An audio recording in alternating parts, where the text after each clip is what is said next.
I was diagnosed with bipolar disorder, type rapid cycling, in January 2013 after my sister had taken me to the emergency room of the psychiatric hospital. I hadn't slept for weeks since I had begun having visions and hearing a voice in my head that told me as soon as I fell asleep that I wasn't worth a damn and that it would make me kill myself. In the end, I was too scared to sleep, confused about what was real and what was only in my head, so that I went more and more into suicidal ideation, which scared everyone around me. I was simply a mess. So with my arrival at the hospital, a real odyssey began for me, since I didn't react well to the drugs they tried on me. The medication either caused severe side effects, which were life-threatening twice, or they had no effect at all, or they made me dull, which I couldn't accept since I'm a quick and active person. So I was in and out of hospital and day clinic for 9 months straight, mainly because the drugs didn't catch my rapid cycling. The depressions were strong, but my determination was stronger.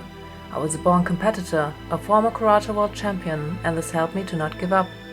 Since the health system is very good in Germany, I got a lot of different therapies during that time, and I became very ambitious because I was desperate to get off medication. I wanted to be in control of myself again, independent and capable. I wanted my dignity back, since the label of bipolar disorder made me feel like I was just seen as a crazy person who didn't fit into society.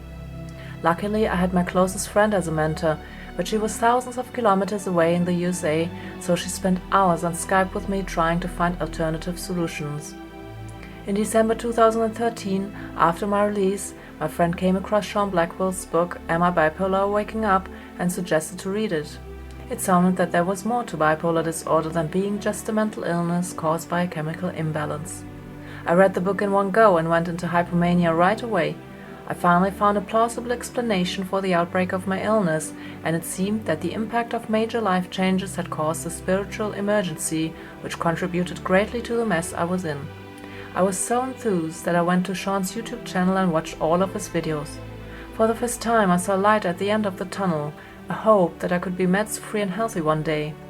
Since he asked for translations of his videos on his website, I started translating right away. Shortly after that, I got in contact with Sean, who told me of his healing program for bipolar people.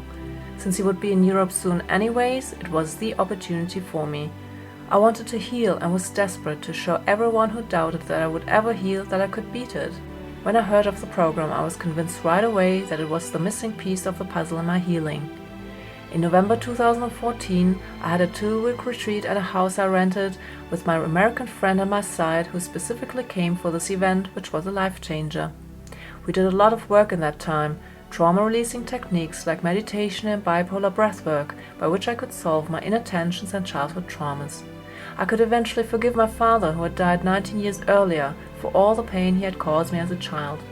I could get off my antipsychotic medication right after without having any side effects, which appeared like a miracle. Normally, I experienced severe withdrawal effects even with the slightest change in dosage. I tapered off the mood stabilizer a little bit more slowly just to be on the safe side, although I felt I didn't need medication anymore. All my tensions and traumas were actually washed out of my body. For the first time in my life, I feel settled, calm and peaceful. I found my true values and strengths. I know now who I am, which helps me get back my inner balance whenever it is challenged by life circumstances. Life hasn't become less demanding, but it can't harm me as much anymore, and this makes the difference. Along with my family and friends, my therapist and doctor have faith in me that I can stay episode-free and without medication in the future. It is all still so unbelievable and fascinating that I decided to share my story. I want to give hope and courage that there is a way to heal ourselves. We just have to find the right access to our own healer within us, which was facilitated by Sean's healing program in my case. I created a film series of my 7 breathwork experiences, which can be watched here on YouTube one by one. I hope that by visualizing them, I can give insight to an important inner process which normally can't be seen simply by eye. I would like to encourage bipolar people to overcome their fears and doubts and to help them believe in themselves. Although people told me over and over that they find me so courageous, I don't think I'm particularly.